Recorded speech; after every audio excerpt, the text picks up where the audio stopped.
हाँ बेटा, सबसे पहले सभी बच्चों से सुप्रभात। और आज इस वीडियो में अपने कक्षा 12 में हिंदी साहित्य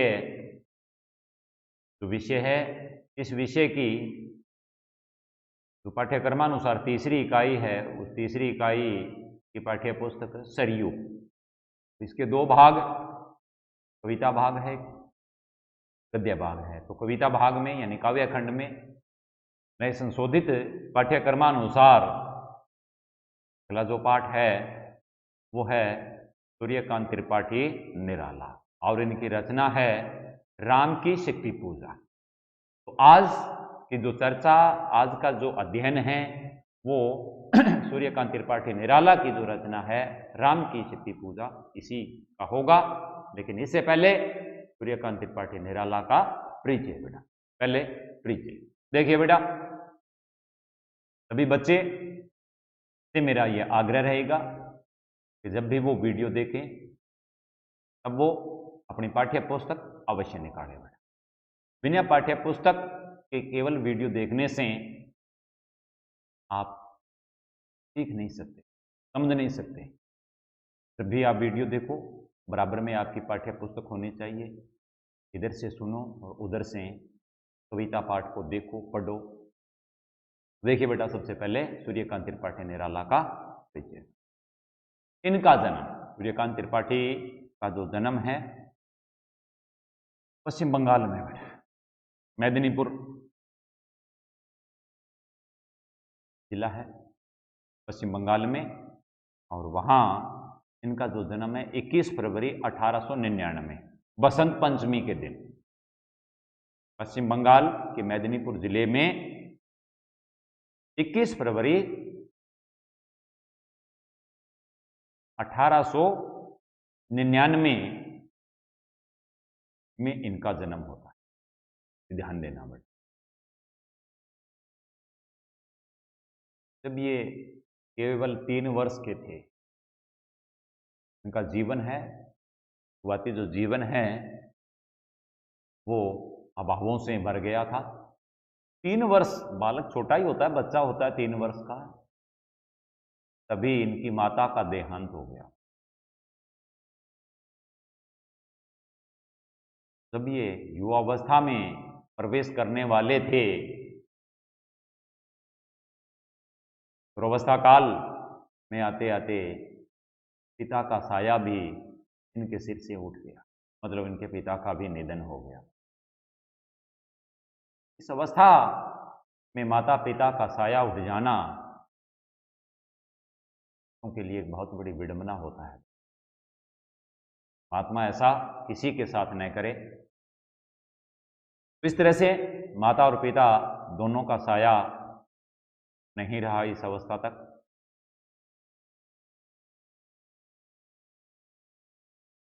तो बेटा, इस तरह से निराला जी का जो सारा जो जीवन था, भावों के होते होते ये संघर्षों से भर गया, यानी संघर्षमय रहा। क्यों कह सकते हैं कि निराला जी का संपूर्ण जीवन है वो संघर्षमय ही रहा, संघर्षों से भरा हुआ था। इलाहाबाद से इनकी कई स्मृतियां हैं वो जुड़ी हुई हैं।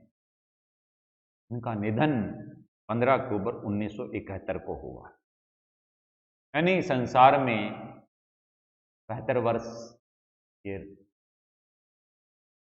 संसार की सेवा कर सके।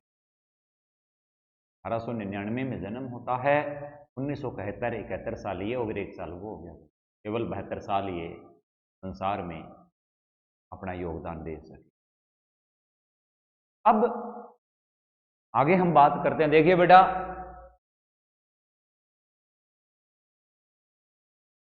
हिंदी साहित्य का जो आधुनिक काल है, उस आधुनिक काल की शुरुआत छायावाद से।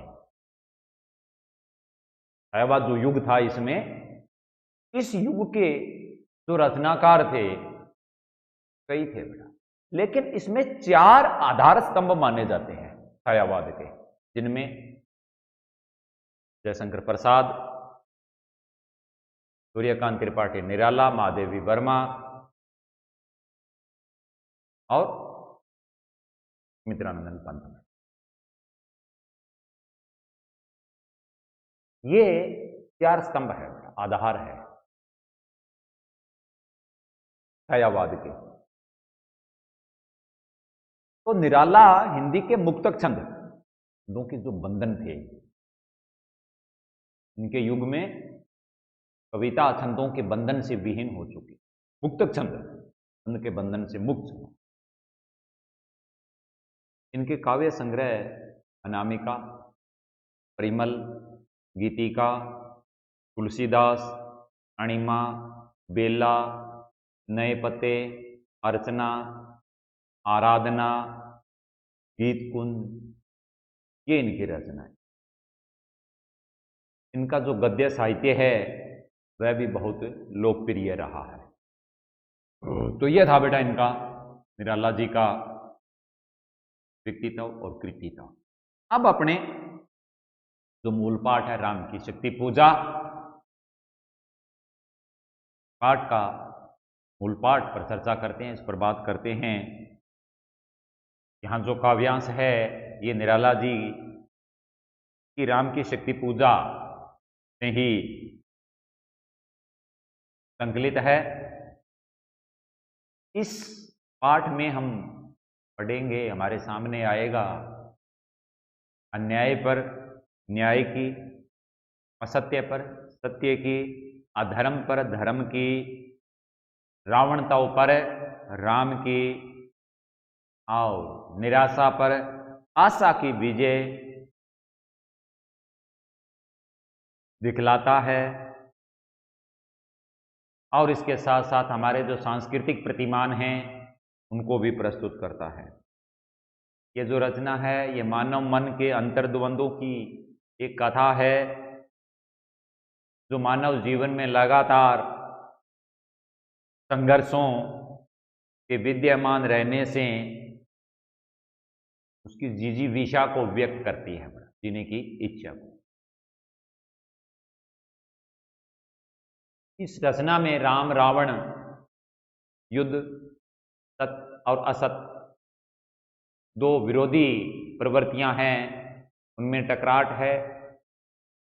तो यहां रचनाकार ने बताया है कि व्यक्ति को राम की तरह विपदा यानी विपरीत परिस्थितियां जब पैदा होती है या संकट का समय आता है, तो इस समय में अपने जो सगे होते हैं, अपने निजी जो होते हैं, मित्र होते हैं, उनसे विचार विमर्श अवश्य करना चाहिए, सलाह लेनी चाहिए और उनसे विचार विमर्श करके कठिनाइयों पर विजय प्राप्त करनी चाहिए।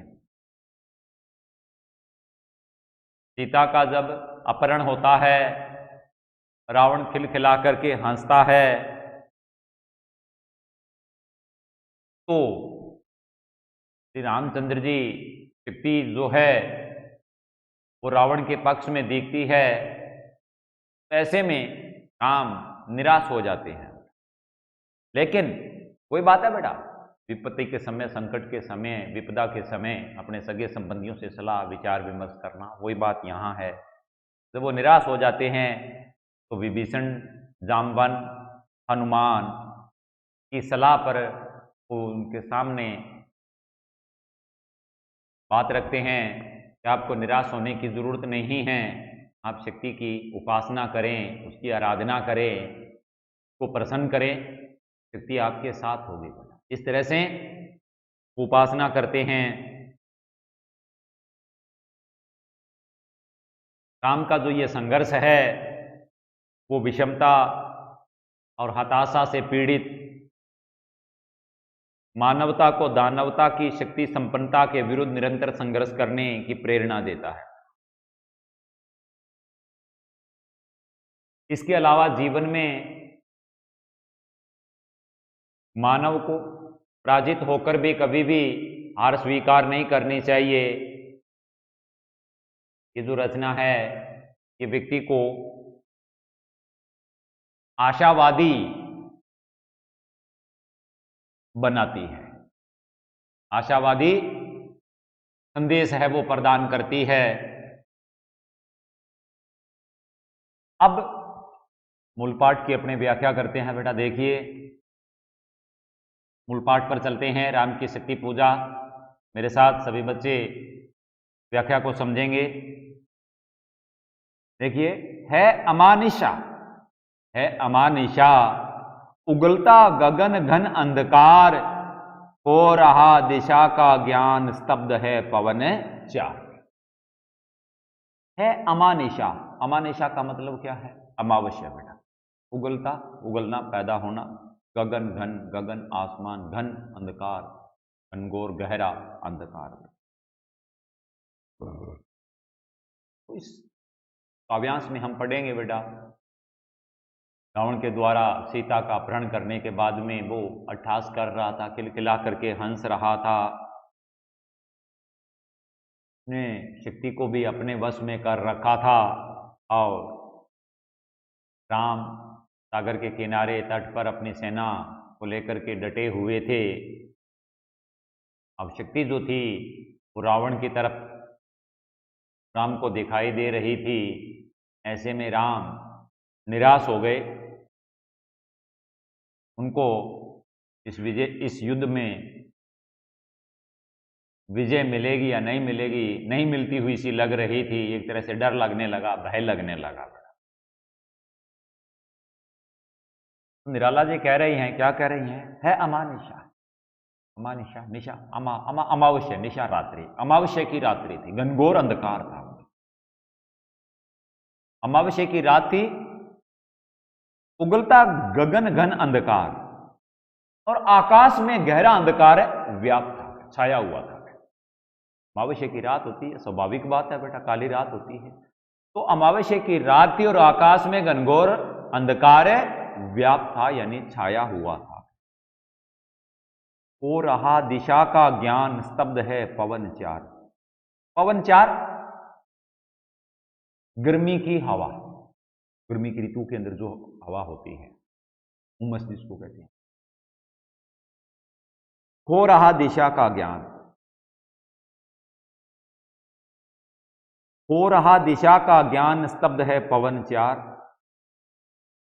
हो रहा दिशा का ज्ञान, दिशाओं को पहचानने का भी ज्ञान खो रहा था। इतना घनघोर अंधकार था कि उस अंधकार के अंदर रात में, अमावस्या की रात के अंदर दिशाओं का भान नहीं हो रहा था, पता नहीं लग रहा था उत्तर पश्चिम, पूर्व पूर्व पश्चिम, उत्तर दक्षिण किस ओर है, इस बात का पता नहीं चल रहा था। यानी दिशाओं को पहचानने में एक तरह से कठिनाई हो रही थी। स्तब्ध है पवन चार, गर्मी की ऋतु के अंदर जो हवा चलती है वो भी क्या थी? बंद थी, उमस थी। समुद्र के किनारे डटे हुए थे, घनघोर अंधकार था, दिशाओं का ज्ञान नहीं हो रहा था, दिशाओं का पता नहीं चल रहा था, भयंकर गर्मी थी, हवा भी बंद थी, यूं कहें। अप्रतिहत गरज रहा पीछे अंबुदी विशाल, अंबुदी सागर को कहते हैं। अप्रतिहत, अपराजित होकर के, जिसे रोका न जा सके,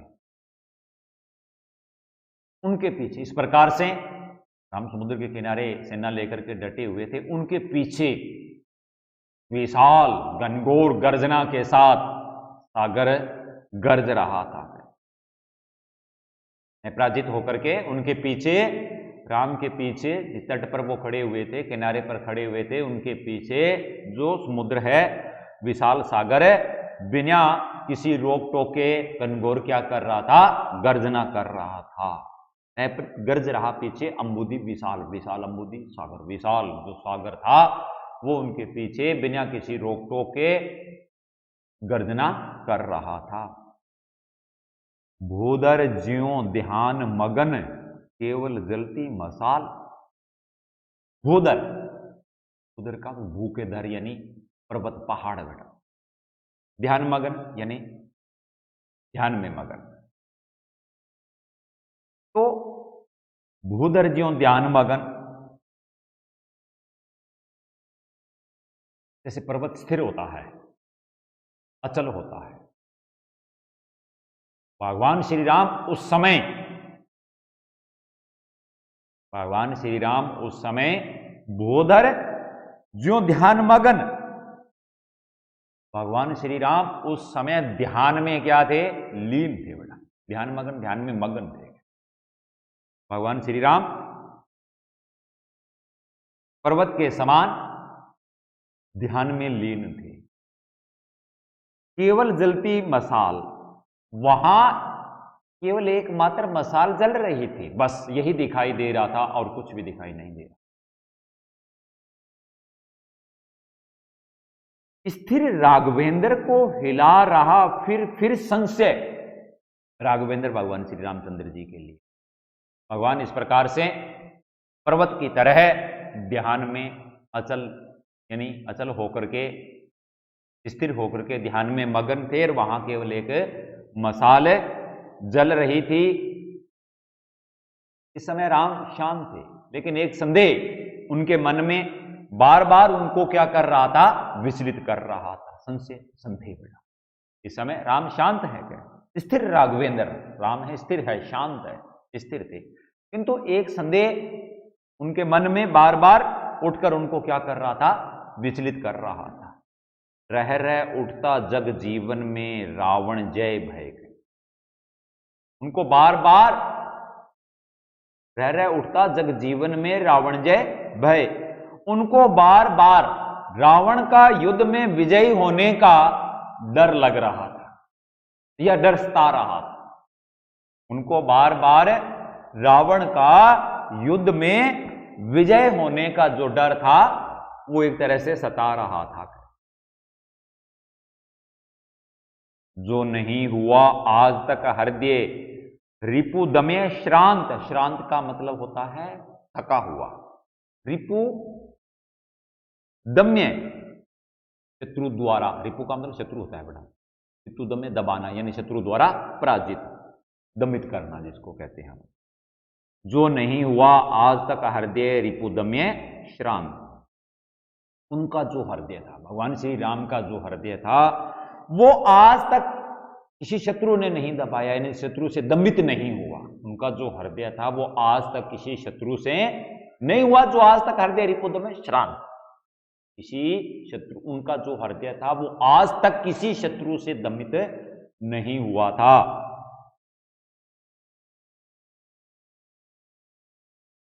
श्रांत न उनकी शक्ति से वो थका था, न उनकी शक्ति से वो थका हुआ था। एक भी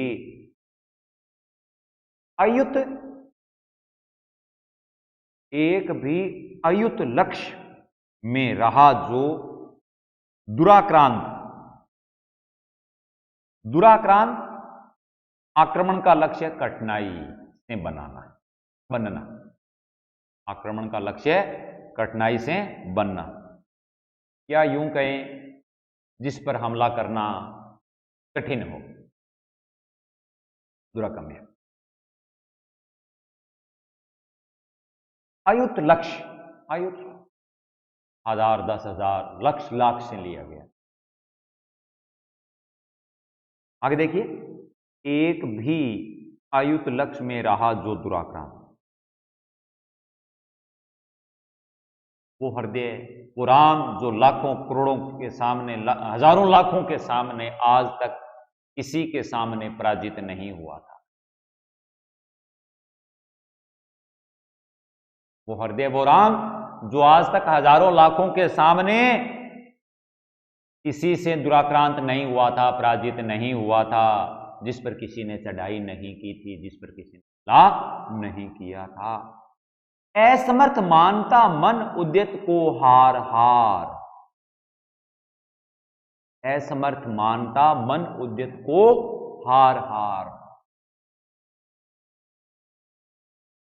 एक तरह से आज तक रावण पर किसी ने आक्रमण करने का साहस नहीं दिखाया, किंतु अब असमर्थ मानता मन उद्यत को हार हार, किंतु अब रावण के साथ युद्ध करने की बात सोचकर बार बार उनका मन क्या हो रहा था? व्याकुल हो रहा था। असमर्थ मानता मन उद्यत को हार हार, उद्यत होने वाले उन पर किसी ने आक्रमण करने का आज तक साहस नहीं दिखाया, हिम्मत नहीं दिखाई, किंतु अब उनका जो मन है वो रावण के साथ युद्ध करने की बात सोचकर बार बार व्याकुल हो रहा है। यानी एक तरह से राम का मन राम का जो मन है वो रावण के साथ युद्ध की संभावना जान करके और स्वयं को उनके सामने असमर्थ मान रहा है। इस तरह से मन की जो बात है वो यहां अभिव्यक्त हो रही है। उनका जो निराशा से ग्रस्त व्याकुल जो मन है की चर्चा हो रही है। अंतर्द्वंद जो उनके भीतर चल रहा है उसका जिक्र रचनाकार ने किया है। बेटा आगे देखिए, कुछ क्षण तक रह कर मौन सहज निज कोमल स्वर। कुछ क्षण, कुछ समय तक राम क्या रहे, चुप रहे। कुछ क्षण तक रहकर मौन, मौन मतलब चुप रहे, रहकर निज कोमल स्वर। कुछ समय के लिए राम अपने आप में क्या रहे, चुप रहे। उसके बाद रघुवंश के शिरोमणि श्री रामचंद्र जी ने अपने कोमल स्वर में अपने साथियों को, अपने सहयोगियों को कहा, बोले रघुमणि, रघुमणि रघुकुल के शिरोमणि श्री राम बोले, मित्रवर, हे मित्रजनों, विजय होगी न समर। इस युद्ध में, समर का मतलब क्या है, युद्ध, इस युद्ध में हमारी विजय नहीं होगी। बोले रघुमणि यानी रघुकुल के मणि शिरोमणि श्री रामचंद्र जी बोले, हे साथियों, हे मित्रों, विजय होगी न समर। ये जो राम और रावण के साथ हमारा जो युद्ध हो रहा है, इस युद्ध में हमारी विजय नहीं होगी। यानी इस युद्ध में हम विजयी नहीं होंगे। क्या यह नहीं रहा नर वानर का राक्षस से रण। यह जो युद्ध है, यह युद्ध मनुष्य और वानरों, राक्षसों के बीच होने वाला युद्ध नहीं रहा है।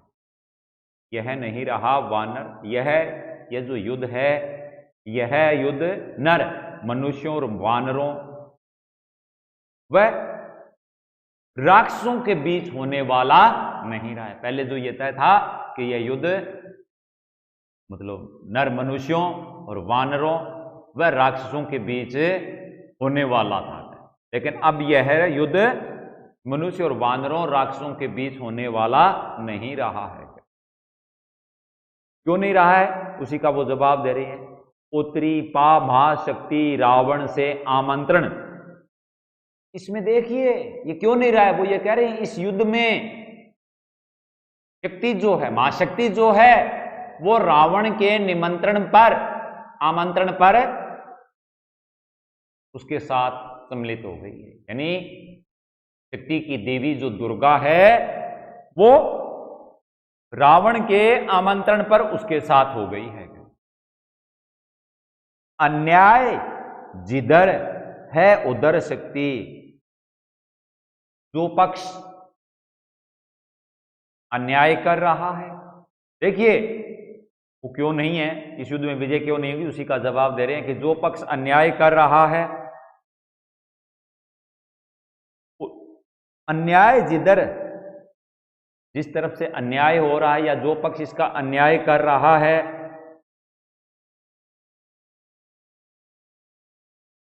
अन्याय जिधर उधर शक्ति, महाशक्ति का आशीर्वाद उधर ही है।